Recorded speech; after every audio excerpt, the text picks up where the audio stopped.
Hello everybody, hope you all are fine. Open your English reader book at page number 67. আজকে আমরা পড়ব the gingerbread man. Gingerbread man, দেখো এই যে ছবিটা দেখছো, এ হচ্ছে জিঞ্জারব্রেড ম্যান। এর একটা গল্প আমরা কবিতার আকারে পড়ব। তো জিঞ্জারব্রেড মানে হচ্ছে আদা দিয়ে তৈরি ব্রেড, অর্থাৎ যে পাউরুটিটা বানানোর সময় তাতে আদাও মেশানো হয়েছে, সেটাকে জিঞ্জারব্রেড বলা হয়, আদার গন্ধযুক্ত পাউরুটি।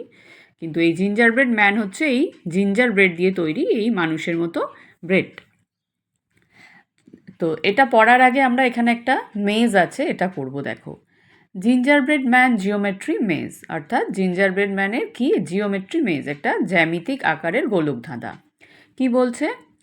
The gingerbread man is ready to run out of the oven. বলছে এই জিঞ্জারব্রেড ম্যানটা রেডি কিসের জন্য? রান আউট, দৌড়ে পালাতে, অফ দ্য ওভেন, ওভেন থেকে, অর্থাৎ ওকে বেক করা হবে, সেঁকা হবে, ও সেই আগুনের ওভেনে বা যে ইলেকট্রিক ওভেন যেটাই হোক সেখান থেকে পালাবে। Help him run to the river. বলছে ওকে সাহায্য করতে, কি করতে? রান টু দ্য রিভার, নদীর দিকে দৌড়ে যেতে, by finding all the triangles. By finding মানে হচ্ছে খুঁজে বার করে, অল দ্য ট্রায়াঙ্গেলস, ট্রায়াঙ্গেল মানে হচ্ছে ত্রিভুজ। এই দেখো, এই যে তিনটে সাইড বা তিনটে বাহু, তিনটে লাইন যাই বলো, জুড়ে যে শেপটা হয়েছে জিওমেট্রিক শেপ, এটাকে বলে ট্রায়াঙ্গেল বা ত্রিভুজ। এর তিনটে ধার আছে। এই এরকম দেখো, এগুলোর চারটে ধার আছে, এগুলোকে বলে কোয়াড্রিল্যাটারাল বা চতুর্ভুজ। এগুলোর আবার নানা রকম নাম হয়, এটা যেমন রেক্ট্যাঙ্গেল, এটা স্কোয়ার, এগুলো হচ্ছে তাহলে কোয়াড্রিল্যাটারাল, এগুলো ট্রায়াঙ্গেল, এগুলো হচ্ছে সার্কেল, গোল। আর এগুলোর দেখো ছটা ধার আছে, এগুলোকে বলে হেক্সাগন। তাহলে এখানে তোমরা অনেকগুলো জিওমেট্রিক শেপও শিখতে পারলে, কিন্তু আমাদের কি করতে হবে? আমাদের ট্রায়াঙ্গেলগুলো খুঁজে বার করতে হবে, অর্থাৎ ত্রিভুজগুলো, অ্যান্ড কালারিং দেম ইন, এবং তাদেরকে রং করতে হবে। তাহলে ওর রাস্তাটা এই ত্রিভুজগুলো দিয়েই হবে। ত্রিভুজগুলো যদি তোমরা রং করো, তোমরা একটা নদী পর্যন্ত যাওয়ার রাস্তা খুঁজে পাবে। দেখো, এখানে ট্রায়াঙ্গেলগুলো বেছে বেছে তোমরা রং করলে দেখবে জিঞ্জারব্রেড ম্যানটার রিভার পর্যন্ত দৌড়ে যাওয়ার রাস্তাটা তোমরা পেয়ে যাবে। এরপর চলো আমরা দ্য জিঞ্জারব্রেড ম্যানের গল্পটা দেখি। এটা আসলে একটা কবিতার মতো করেই লেখা আছে। An old woman made a gingerbread man. কি বলছে? An old woman made a gingerbread man, অর্থাৎ একজন বয়স্ক মহিলা যিনি কি করেছেন, একটা জিঞ্জারব্রেড ম্যান তৈরি করেছিলেন, অর্থাৎ এরকম শেপের একটা ব্রেড তিনি, জিঞ্জারব্রেড তিনি তৈরি করেছিলেন, যেটা মানুষের মতো। সি ওপেন দ্য ওভেন ডোর, ওভেনের দরজাটা তিনি খুলেছিলেন।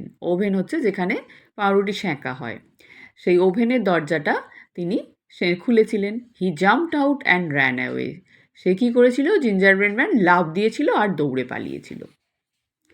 Run run as fast as you can.